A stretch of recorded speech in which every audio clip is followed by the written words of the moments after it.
Okay, great. So first of all, could you just tell me a bit about like your day-to-day life and the work you do? Okay, so I'm a licensed psychologist in Texas. So I do a lot of different things. So I have a private practice. I specialize in personality disorders.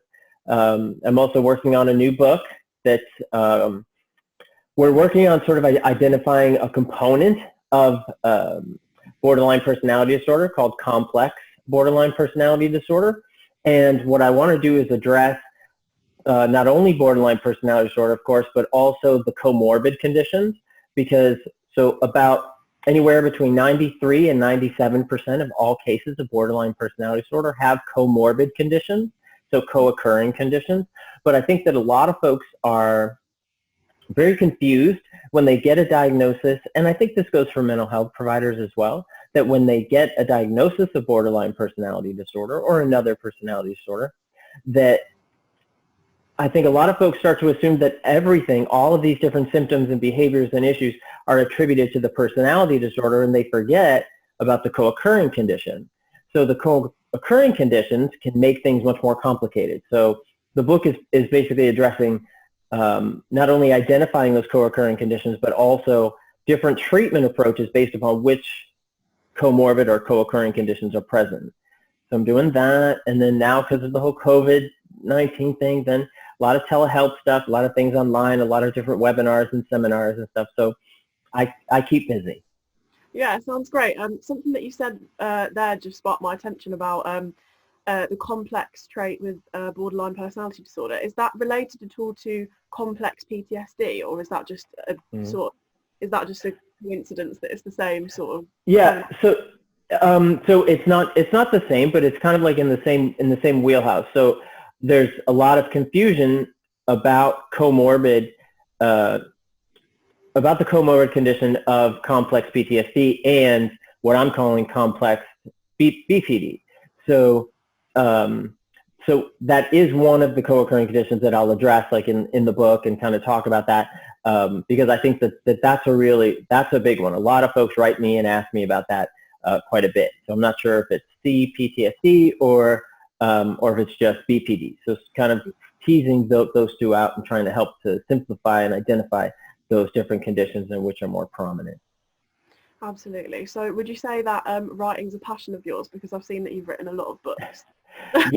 Yeah. So ever since I was in 7th grade, I've enjoyed writing. So I remember I wrote a story in 7th grade, and I remember showing my teacher, Miss Myers, and she was like, "Oh, this is really good and really exciting." So ever since 7th grade, I've enjoyed writing. Yeah, a lot.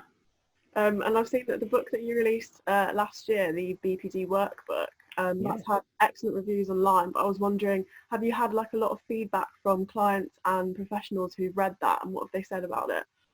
Yeah, I've gotten a lot of really good feedback. I think that a lot of folks have found it to be helpful. I think it's a different approach than a lot of stuff that's out there, and the impetus for me writing it is that my approach to treatment, I think, tends to be a little different than a lot of typical approaches, and that is because I like to get a sense of what the motivation is for my clients when I start treatment with them. Where are they in that process, in the stages of change? Not only, what the core conditions are, those central component conditions, but also the surface structure, and addressing the surface structure first, giving them, some coping strategies, then working down to the more central core components. Because if you don't have good coping strategies, when you get to core content, you have people that are quitting treatment, or they're having more severe reactions to treatment, or they're having more difficulties, more problems, more impatient instances and things like that. So we try to control it and work through it. And I think in my process in doing that, it's been really successful. And a lot of folks have asked, to work with me and stuff. And I'm like, well, what if I could make kind of a workbook to kind of help some folks out?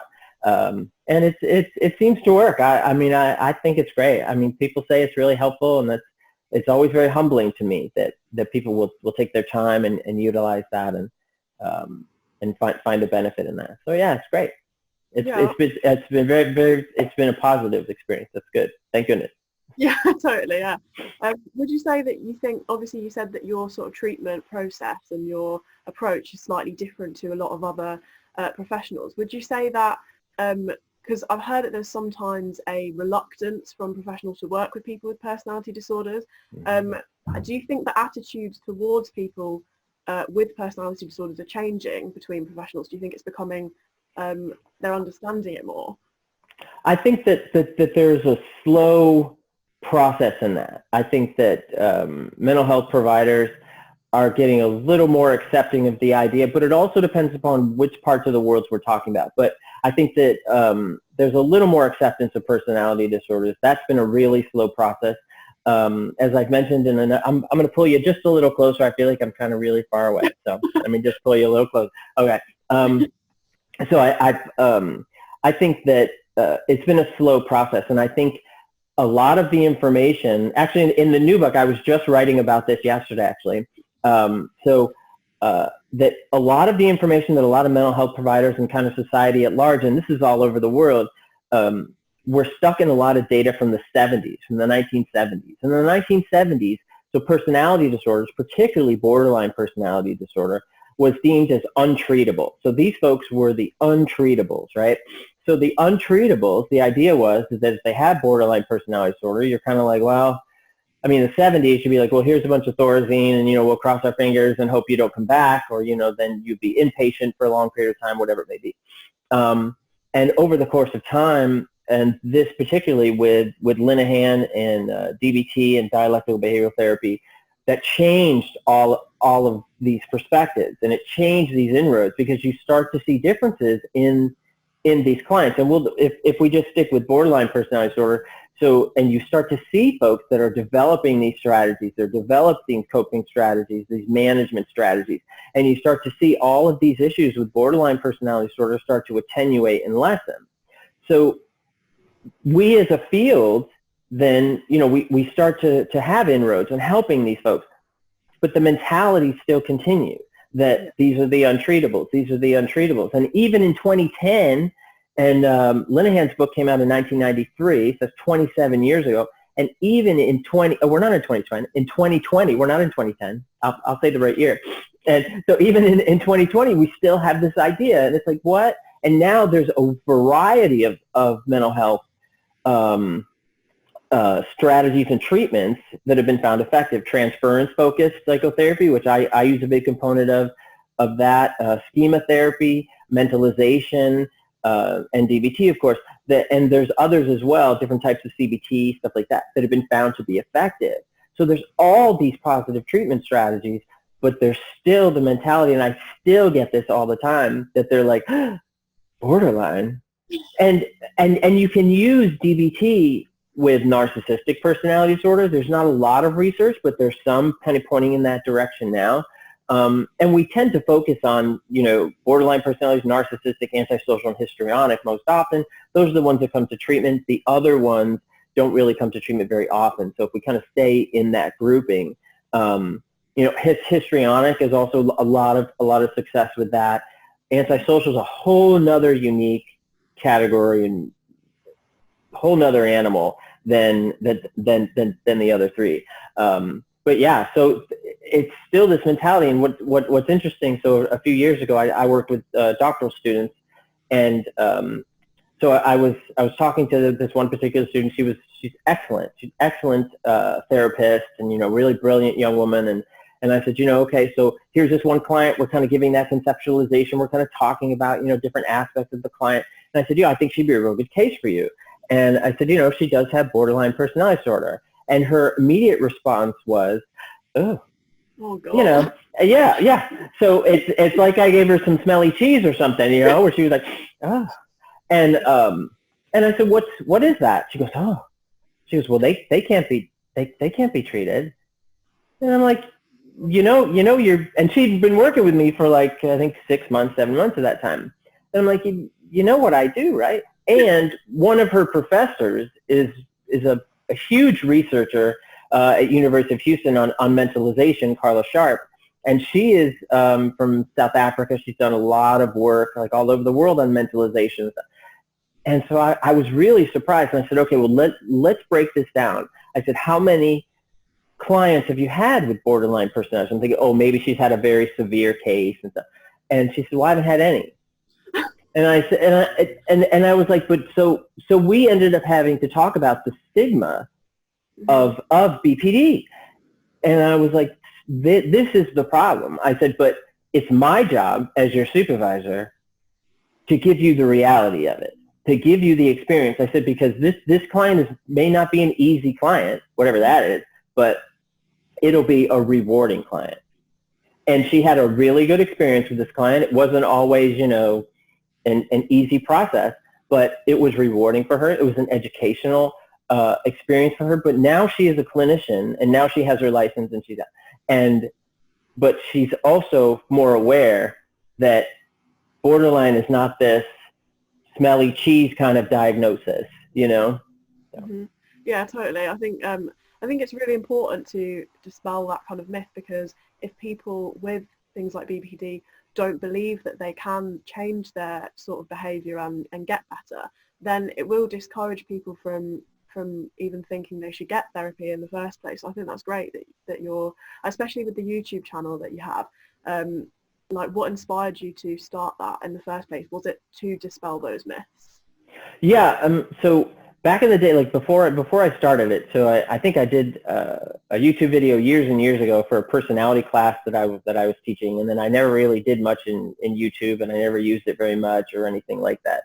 And then I was researching some BPD stuff, and a video came up, and so I think a lot of this story I think ages me a little bit, but so this video came up, and I was like, oh, so there's videos on borderline personality. Like I thought YouTube was like a lot of cat videos and like skateboard videos and stuff like that. So I'm like, okay, so here's this individual, and I won't name who it is, but so there's this one individual, and he's in this large lecture hall, and he's talking about personality disorders, and so, you know, and he has a particular academic pedigree.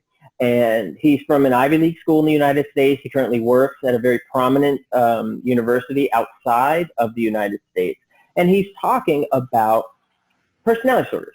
And there's a, you know, he takes questions from the crowd, right? And so someone in the crowd says, you know, well, what about borderline personality disorder, right? And he goes, well, borderline personality disorder is the female equivalent of antisocial personality disorder. And I was so disgusted by that. And then he goes on to talk about the 3% of BPD cases. 3% of BPD cases on the high end are extreme.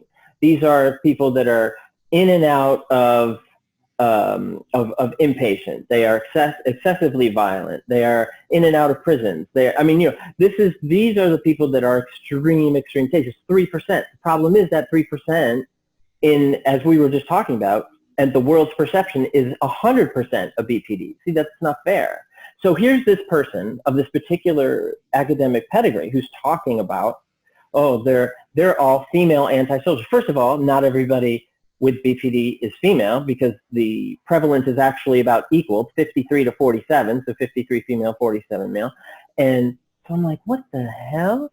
So I'm like, okay, so let me write this person, you know, I mean, that's right, it's one professional to another, you know, whatever. So, and I try to answer as many, you know, emails that I get, you know, and stuff like that, and things like that. So I wrote him, and crickets, nothing, right? Nothing. And I said, you know what? I said, what else is out there? So I start looking at on YouTube, right? And there's thousands and tens and hundreds of thousands of videos and views and things like that of this perpetrating of this idea, this 1970s idea of the untreatable. And I'm like, what is going on out there? So I made a video on hope and borderline personality disorder, which is based in the research. I'm like, okay, because a lot of these videos don't have any research. They're more like people saying, oh, you know, well, this is how terrible they are. This is the horrible things that they do. This is how manipulative they are. This is how da-da-da-da-da-da-da. And I'm like, what the hell are you people talking about? And it was so frustrating. So I put out the hope, you know, and borderline personality disorder out there. And I really thought that I was going to get just all this negative responses and all of this hate kind of thing, you know, and like, you don't know what you're talking about. They're terrible. They're horrible. And I actually got the opposite. I got people that were saying, you know, oh my God, you know, thank you so much for this. And this is information I've never heard before. And this is, you know, I can't believe that, you know, a professional is actually saying this. Someone's that. And I'm like, all these professionals should be saying this. More of us should be saying this, because the information that I'm relaying to you is data. It's not just my clinical experience, where I've been very fortunate to have amazing, brave, powerful clients that have worked through it. Not all of my clients have completed treatment, but they're all brave people to take this on. I mean, you're taking on yourself, you're taking on your personality, your core, your central component.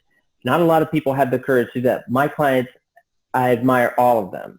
And so from that became another video and another one and another, and I just kept doing it. And people just seem to be very positive, you know, respond in a real positive way. And a lot of people have written and said, you know, I can't afford therapy, or people in different parts of the world. I had a consultation session with someone who was in Egypt recently, and he was saying, he said, no one here will even treat me because I have a personality disorder. And people in the UK and have said, you know, I'm on a wait list, you know, for is it NHS there? That was called? Yeah. So they say I'm on the wait list for NHS. And actually there's a psychiatrist that I'm trying to, we did a video before, but the audio didn't record.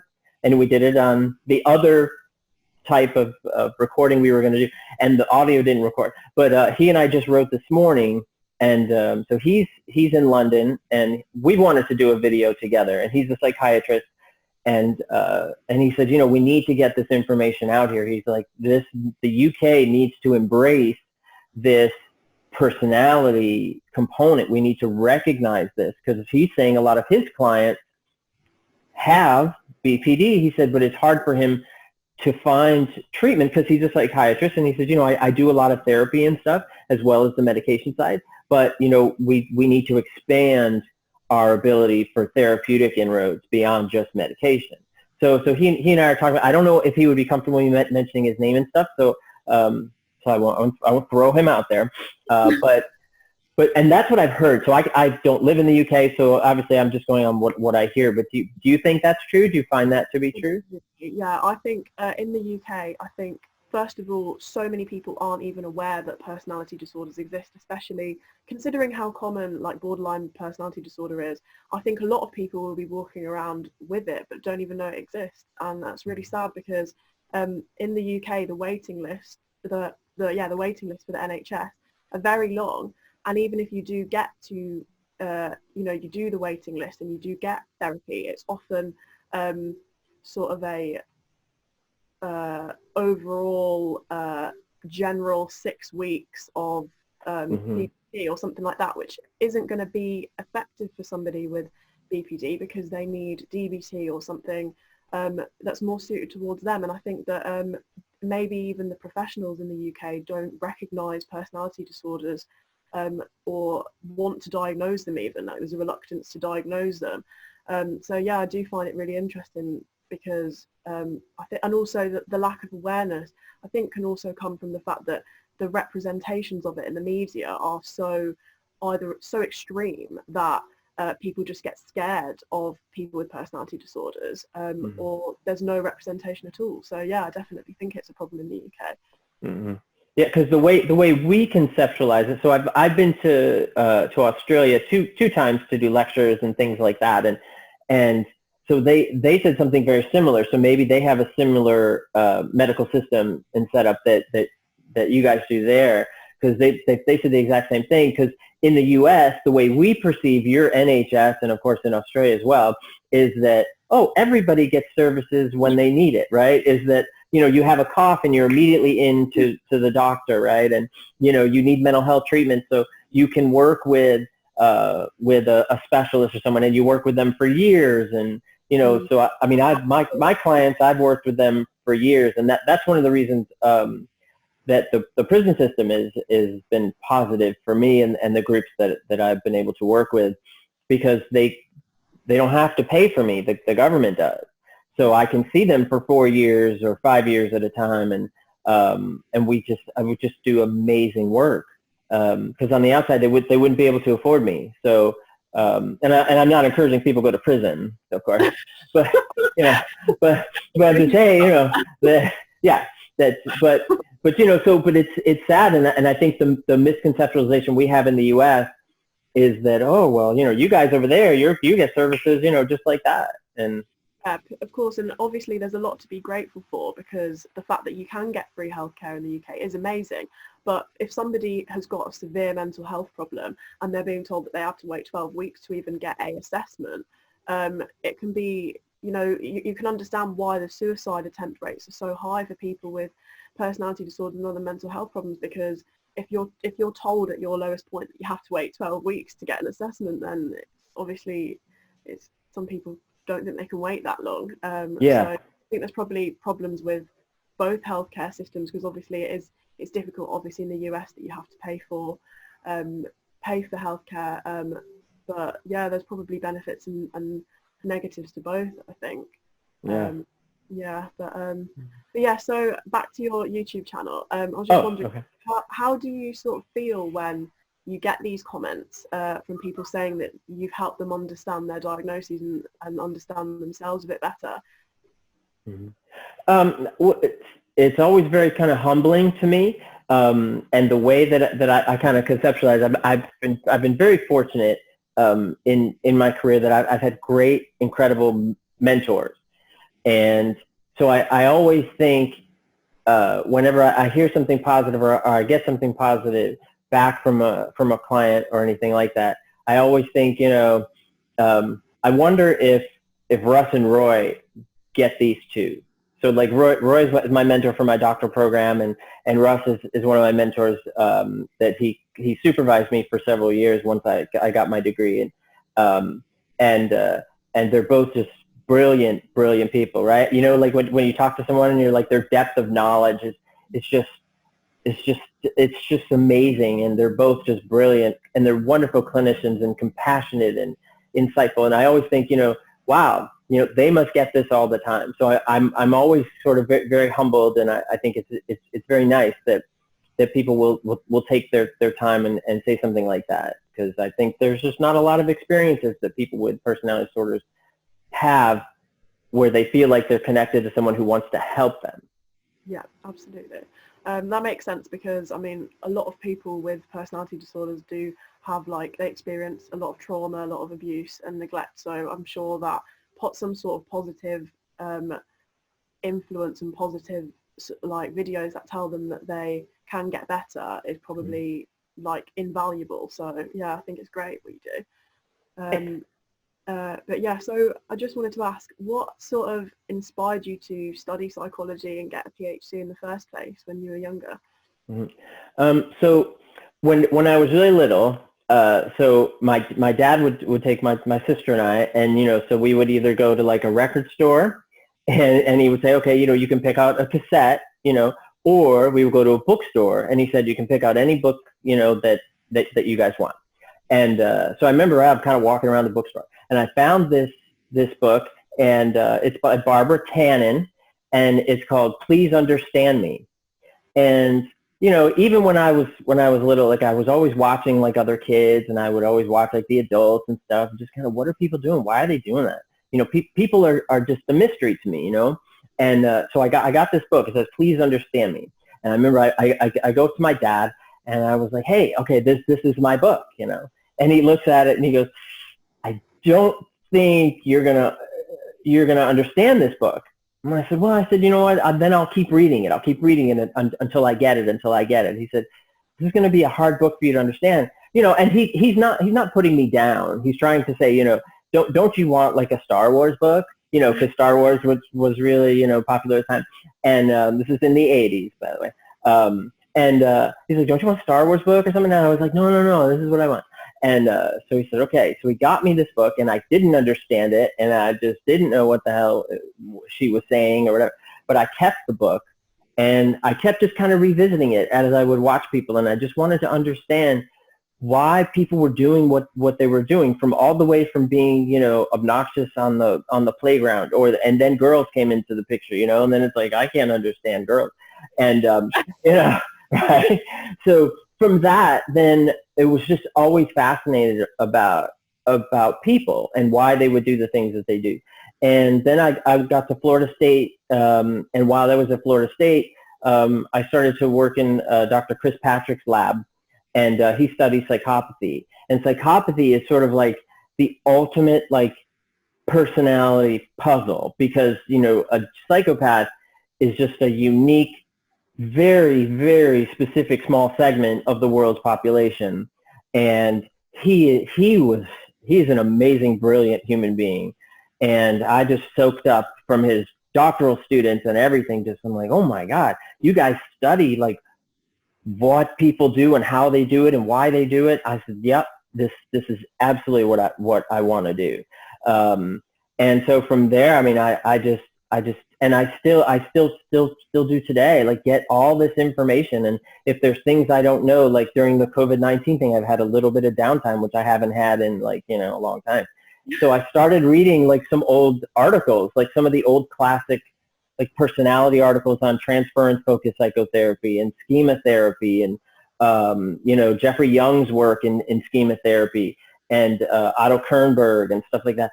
And I'm reading this stuff, and it's just like, it's still so exciting to me. And it's still like we can look at a person and we can't say that we understand them, but we can say that there are components that we understand that drive your behavior, or that help explain how you process and internalize the experiences you've been through.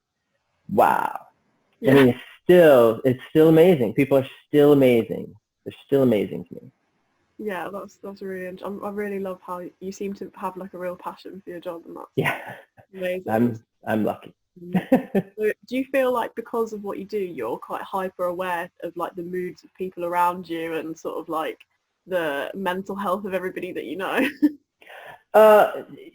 Yes and no. Like I think what happens is sort of over the years I've kind of turned it off. Like I have a friend, and so I worked in a record store in the 80s and early 90s, and I've been friends with him, and he was in the record business for a really, really long time. He recently just got out of the record industry, but so I would talk to him, and I have a lot of friends that aren't in psychology, and so I like these folks in my interpersonal circle on purpose, because we don't talk about mental health stuff, but it grounds me in a lot of the experience. Because sometimes, like for him, like he and I, we might go out for drinks or whatever, and we'll be hanging out, and I'll say, well, it's like when someone cuts themselves. And he's like, what? And I said, well, like someone cuts themselves, or maybe, they do da-da-da-da-da. He's like, what? And I'm like, is that weird? And he's like, it's not weird. He's like, but what? Like, because it's not in his wheelhouse, right? I mean, so, I mean, he understands that, but to the degree that I do, like, it's very normalized for me. Like, for someone to tell me that they want to hurt themselves or cut themselves or something like that, it's like, okay, well, let's kind of talk about it. Let's process it. But for him, I mean, and I wasn't saying I was going to come. I'm just giving an example of someone told me that day. Yeah. So it helps to ground me. So no, I mean, I think I'm able to kind of turn that off. And I don't even try to read my family members, because they're still a mystery to me. They're just the puzzle that you're never going to solve. You're never going to solve that. Other people are very different than your family. Yeah. Yeah, totally. That makes because I would just imagine it's quite hard to sort of leave work at the door after you work with clients all day and stuff. Like, if they like to just sort of like compartmentalize that and go into everyday life, to not have all those things flying around your head, I think I would find it quite hard. Yeah, and I think initially it is. And one of the great things about during my master's degree and during my training, one of the things that I was taught was that, and they encourage us to go to therapy ourselves. And they said, you have to know where your boundaries are, where your buttons are, and you have to know what it's like to be on both sides of the couch, so to speak. And I think in doing that, one of the clinicians that I worked with, she said, you know, you have to separate your problems from someone else's. And it doesn't mean you don't care. It just means that there's a distance.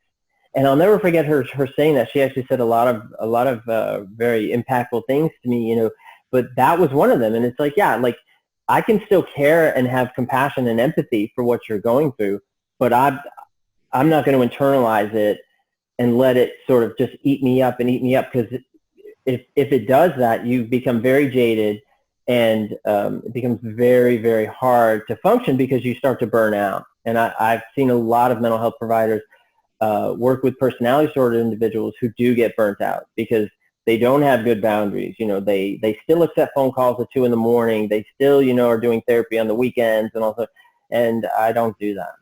I have very strict rules with all of my clients to protect me, but also to protect them as well, because I don't want you dependent on me. I mean, I want you to grow and know that you can deal with your own problems. You can. And part of giving them that belief in them and that strength is me not always holding their hand. It's empowering them to make their own choices. Yeah, absolutely. I can see why that's so important, especially because if you didn't have really clear boundaries, you could risk being sort of devalued and sort of. Oh, I'm devalued. Yeah, no, I get that. No, I get that. Yeah. I get that. Yeah, no, I don't mind that. But I don't internalize it. I mean, you know, all of the. I mean, I could tell you all kinds of things that have happened, you know, and how I've been devalued in 1,000 different ways. But I recognize that it's not me. It's not personal. It's part of the therapy. It's part of the process. I mean, you know, some of my clients have to get the hate out because they have to get all this anger and this abuse out. And, you know, like I don't permit violence in my sessions, but, you know, I've been cussed out more times than I could ever count.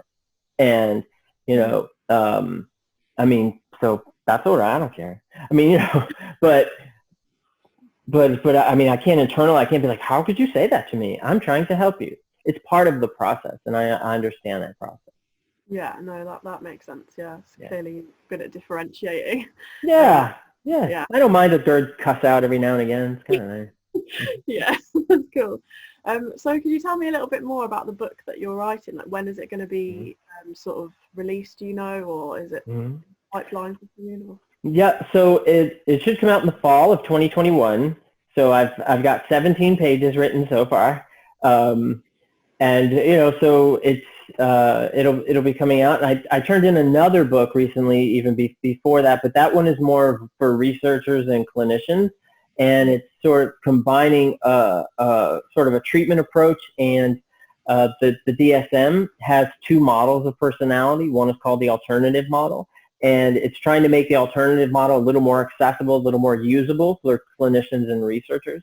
So that one should come out before, but they haven't given me a release date on that. But that one is done. That was a hard one. That's probably the hardest book I've written in a long time. But yeah, so that one is done. Hard, particularly that one. Because it is a research-based book. So it's a lot of citations, and it was a lot of going back to. So I was talking to my mentor Russ about it. I said, oh, you know, I got this new idea, and he and I were at this really fancy steak restaurant, you know. So I took him out. You know, when I was going up there, he was helping with some stuff, and you know, so I said, oh, we're going to this great dinner on me, you know. So I came in this nice steakhouse, and I'm writing out, you know, all this stuff, and he's looking at me, and he's like, why are you doing this? And I'm like, this is really cool. This is really cool. He's like, it's really cool. He's like, how many chapters in this book? I said, 4 chapters, just 4 chapters. He goes, that's 4 dissertations that you're writing. He goes, you're writing 4 dissertations. Why are you doing this? I said, because this is important. He said, this is going to be brutal.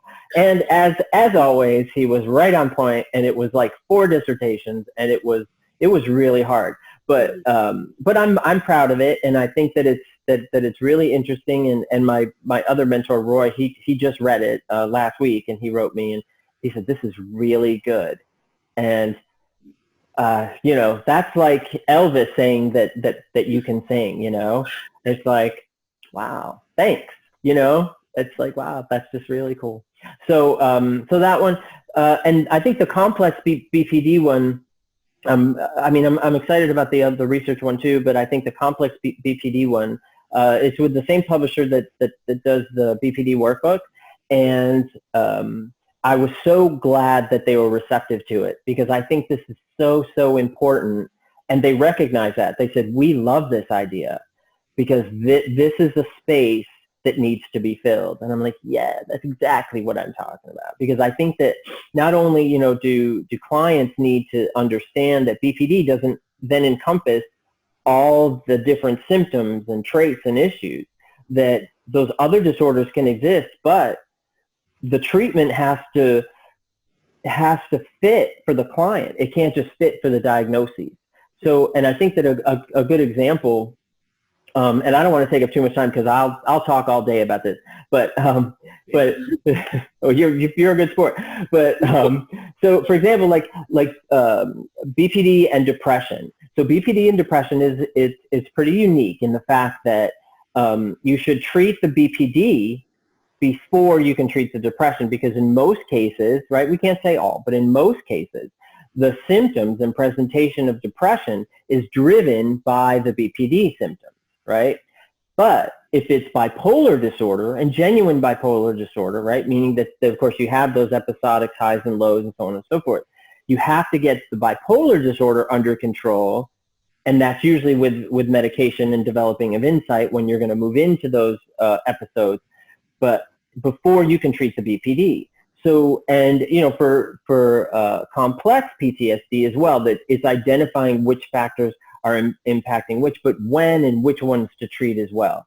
And because I think, at least here in the US, and you tell me if it's like this in the UK as well, but in the US, we've kind of gone from a medical model to a medical consumer model. And what I mean by that is that when you go to the doctor here in the US, sometimes the doctors will say, well, I can give you this. And it's like, well, I don't know. You just give me what you think is right. But that's the consumer model, is that, they want to, and I'm not, this isn't a judgment. This is just an observation and a statement. So it's not derision, and I'm not saying they shouldn't do this. That's not my place to criticize anyone. But I think that, like, my doctor, I'm originally from New York. My doctor is also from New York, and he is a New Yorker. And he is like, you need this. This is what's wrong with you. You take this and you'll feel better. You don't, you may not. Okay, great. I mean, he doesn't, he'll ask if I have questions and stuff, but he's not like, well, I could do this. And if you go in and say, well, I would really like Prozac, or I would really like Seroquel, or whatever. I don't know about Seroquel, but anyway, something else. Your doctor is likely to give it to you because you're asking. That's not a medical model. That's a medical consumer model. And so I think that is added to a lot of confusion and problems, I think, in our system. Do you find that to be present in the UK as well? I think in some ways it could be, but I think it's probably more of a thing in the US because of the money that system can, obviously, Okay. the NHS, there's limited amount of resources. They will only give you sort of medication if you really need it, or if you're, and I think, I know for a fact that a lot of people I know have gone and said, like, I think I am depressed, I would like to go on medication, and they've said, well, it's our decision, not yours, whether you're depressed. So they have to go through a really lengthy process to get to that. So I think maybe it's a bit different in the UK, but that could perhaps be because of the money situation. I know that also a lot of the time, a bit of a change of topic, but I know there's two sort of types of anti-psychotic. There's typical and atypical, and a lot of the time they'll give people in the UK the cheaper ones, even though they have a lot worse side effects. And I think that's you can see that maybe problems to do with funding in the NHS maybe cause that. So it might be slightly different in the UK. But yeah, anyway, carry on. Oh yeah, no, and I think you're right, and I think you really hit on something there, which is that like, to go in, for example, like grief should not be treated with antidepressants. Now, depressive symptoms are a component of grief, but the problem with taking an antidepressant with grief is that you put a stopper in the grief. So then what happens if you end up stopping your antidepressant, the grief comes up. I've had a lot of clients that have stopped, their antidepressants, that took it for grief. Okay, I feel like I lost my dad, sibling, husband, wife, whatever it was, yesterday. And we have to have that discussion. So I think that, and I'm not saying that all doctors do that, and I got to clarify now so I don't get a lot of hate mail stuff. But you know, I'm not saying that everybody does that, but I see a lot of instances where I think that clients are going in and they are saying, well, I want this medication, and because in the U.S. consumes 75% of the world's medication. Really, I didn't know that. Yeah, and that research I think is from the early to like 2010, maybe 2012, 2014. Yeah, 75%. That's a lot. Yeah, it's a lot. Makes sense. Maybe they are over-prescribing because in the situation you described with grief, like if you treat that with antidepressants and then you stop the antidepressants, all those like sort of repressed feelings that you've not talked about are just going to come up again, aren't they? Because you've not tackled like the root cause. It's just sort of numbing it for a bit. Right, exactly. And we've had a 33% increase in prescriptions for anti-anxiety since the COVID-19 thing started. Really? Wow, that's so interesting. It doesn't surprise me at all. Like, I did think that, you know, with sort of COVID-19 and everyone isolating, a lot of people who go about their daily life trying to not have a minute alone, trying to not think their inner thoughts, like we haven't got a choice now. We are all isolated and we have to like confront things that are in our own head. So it makes a lot of sense that people are needing support that haven't needed support before. So absolutely. Interesting, yeah. So yeah, I mean, I've asked you a lot of questions. Thank you so much for humouring me. It's been really interesting. But good. Is there anything else you'd like to add, or anything that you'd like to say? No, I really enjoyed this. I mean, thank you for taking your time to seek me out and to ask me the questions. Great. I hope it's helpful for you. So what do you hope to do with the information?